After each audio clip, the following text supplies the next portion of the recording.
welcome back to the Citizen Channel. Sorry for the voice. I've just got a bit of a cold back, and I think this cold weather we've got here in the UK at the moment, so a bit of a cough, bit of a chesty cough at the moment, so apologies.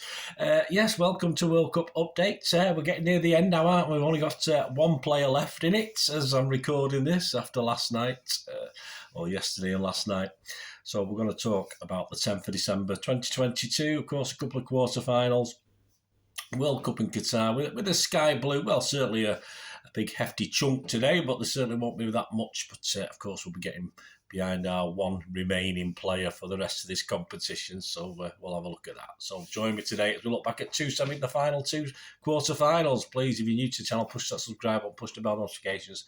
Great to have you on board. Please spread the word. Everything's City, of course, so including little City asides like this. So please push that subscribe button, push the bell notification. If you get a chance, just push that other little button that says like or thumbs up as well. That would be wonderful. And don't forget my little back home features. There'll be another one coming out, of course, covering the guys who've been dumped out of the World Cup today, but there's a couple out there already looking at the City players, how they did, and how I expect, certainly a couple of them to fare on the way back. A couple of not straightforward things as well coming back to City. I think a couple of players have got questions to answer, so please check out my back home features. There's two out there as I'm recording this, there will be a third. Right, let's get on to the two games, the two quarterfinals, I keep saying semi-finals, two quarterfinals on Saturday the 10th of December. First one at the Alpha Mama Stadium, 3 p.m, was Morocco, wasn't it? They were 40-1 to win the World Cup before this game. I think it might have come down a little bit now. Portugal was 6-1. And of course, to win the game, Portugal were hot favourites, 8-13 on. I thought they would. I thought it'd be a close game, but I thought they might just manage it. Morocco were 9-2 against and 13-5 the draw. Cancelo was on the bench, of course. Rodri and Bernardo started. I don't think Cancelo's very happy about that. Cancelo, I don't know how you pronounce it. So, but interesting. He did get a chance to come on, didn't he?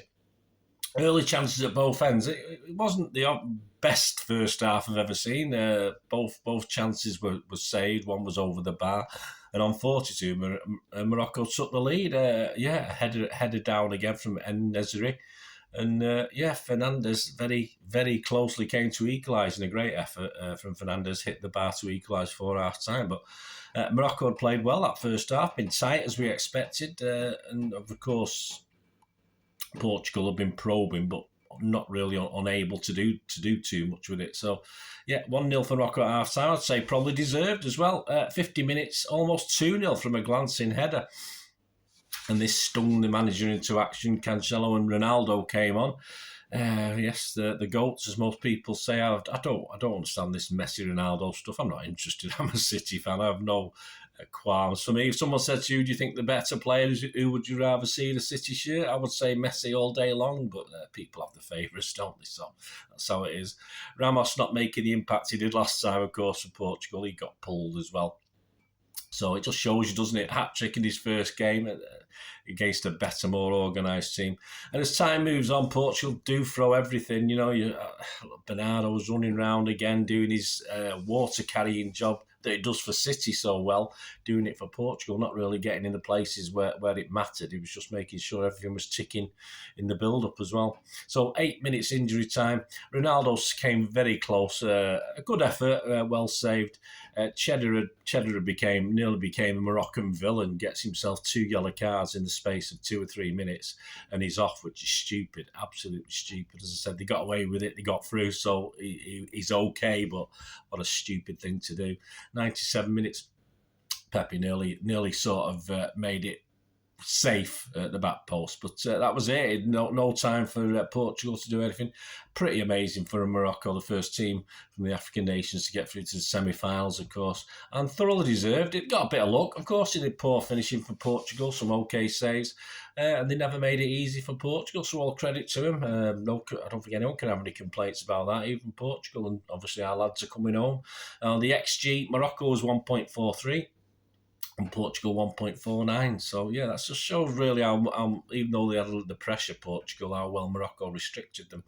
As I said, the players who are coming home will have a bit more in my little edition of back home. But Bernardo, as I said, just did what he does for City. He wasn't up and around the danger area, the opponent's box too much. He was just picking the ball up from the back, moving it forward, moving it on. Doing his water carrying job, so very similar role he does for us, and sometimes I think that underutilises him.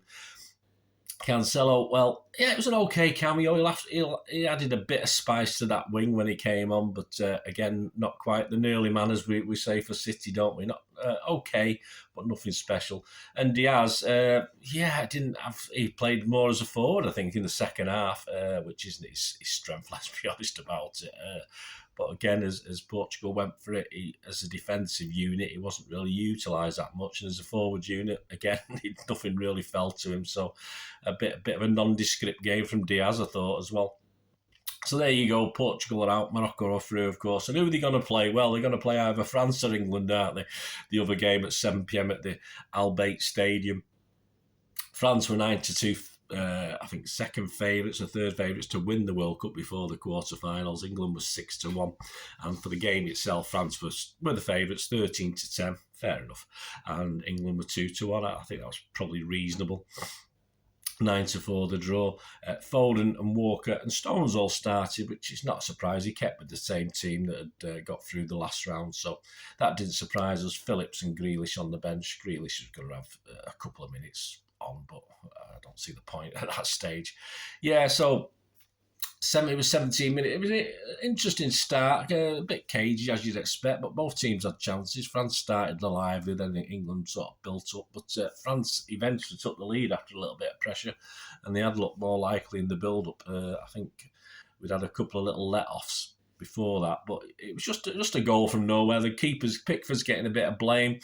I think he was unsighted. I think, all right, it might have been a little bit slow getting down to his right, but I'm not going to lay too much blame on Pickford's door for the Chimini, is it? A deserved 1-0 strike for France. And you can't really do much about them. Perhaps we could have closed him down quicker. I don't know.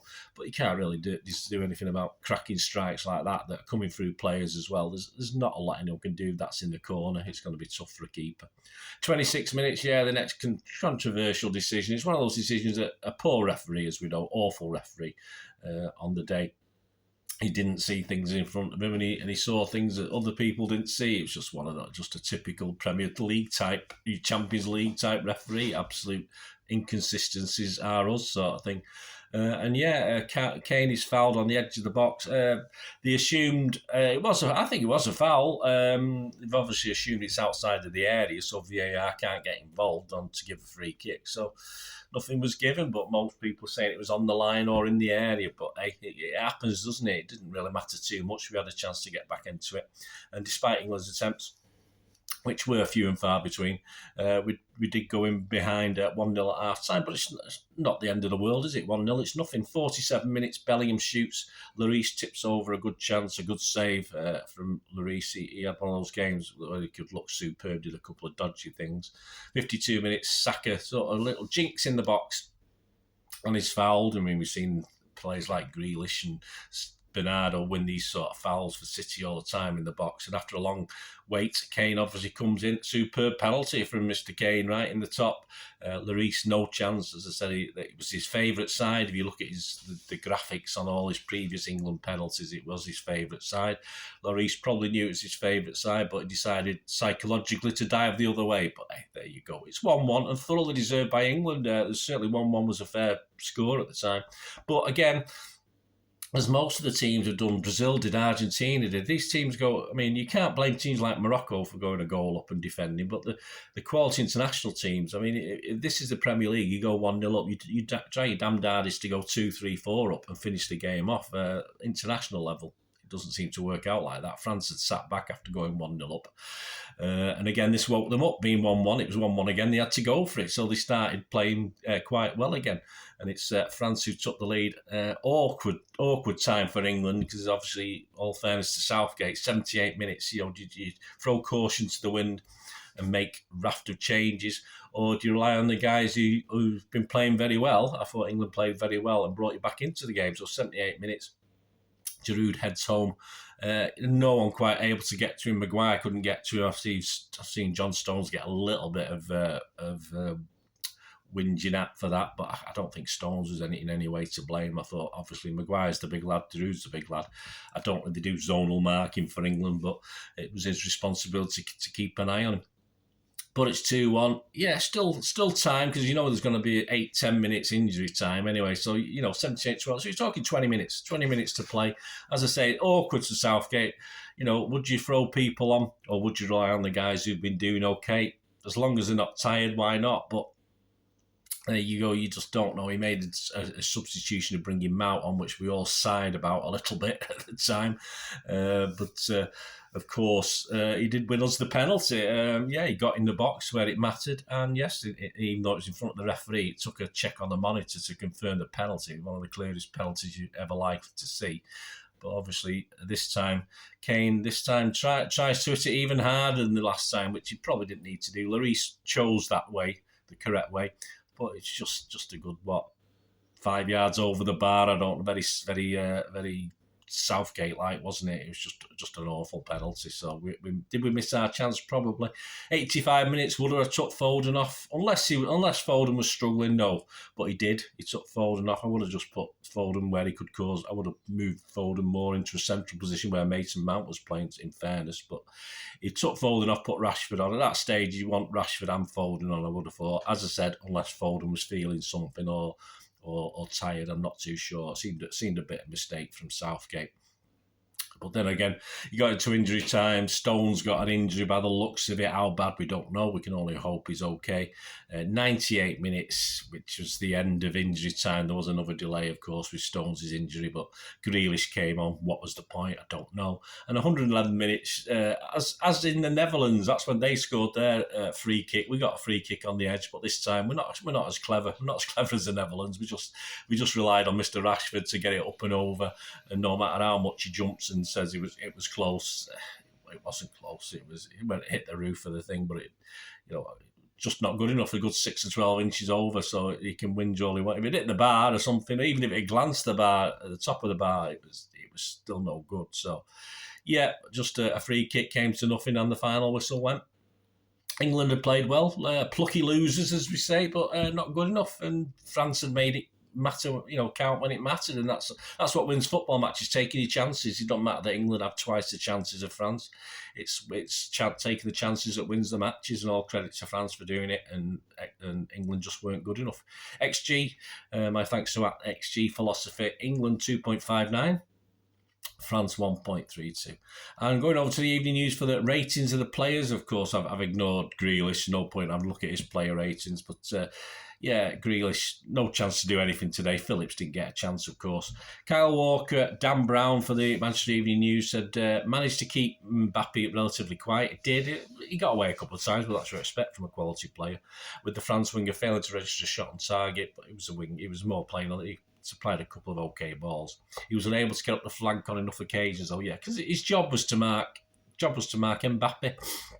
And he did a pretty good job overall on the day. He got 7 out of 10 from Dan. I'm not going to quibble with that score. I totally agree with it for Kyle Walker.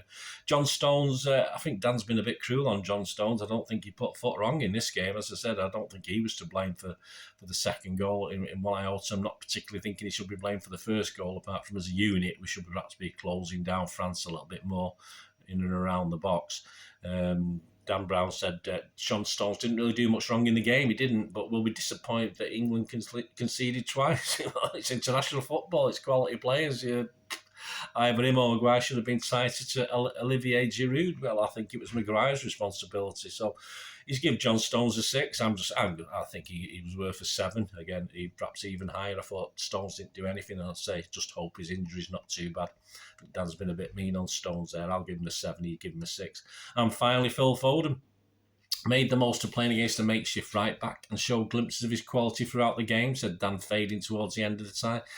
He did, as I said, probably underutilised. Probably Phil Foden throughout this competition has been quick to receive the ball and quick to try and move it on as well, which has worked sometimes. Other times, perhaps wanted him to take a bit more responsibility, but I think his his orders from Mr. Southgate was to get it and move it on very quickly and to other players. So I think he did what he had to do. Dan's given him a 7 out of 10 for yesterday. I'd probably give it a 6.5. I think he probably could have done better, Phil Foden. But as I said, it's how he was utilised. So I'm not going to have too much of a downer on it. But I'll be doing a quick look at Phil and all the other City boys from Portugal and England on my next step back home, which will be out as I'm recording this on the day after. And of course, I'll be doing little previews of the semi-finals. And of course, I'll be doing a preview of a City match, City versus Girona at the CFA on Saturday. So I'll be doing a little quick preview of that as well for you this week. So City are back, fantastic, brilliant. So let's get all our guys back. Just Alvarez, we're doing a little thing on Alvarez, of course, as our last standing. Hopefully, we'll get through to the final. We'll have a look at Alvarez when we do the previews as well. Well, thanks for watching, guys. Hope you enjoyed that. The semi-finals on Tuesday. We've got Croatia, Argentina, and obviously Wednesday, Morocco versus France. So we're all Morocco and Argentina at the moment, aren't we? That's what we all say on the internet. That's what we all are at the moment, I think. So, yeah, there you go. Thanks for watching, guys. Let me know your thoughts. Let me know your feelings. It'd be great to hear from you. So we meet again. I'll ask one thing, don't I? Please stay safe, everyone. Thanks for watching. Bye for now.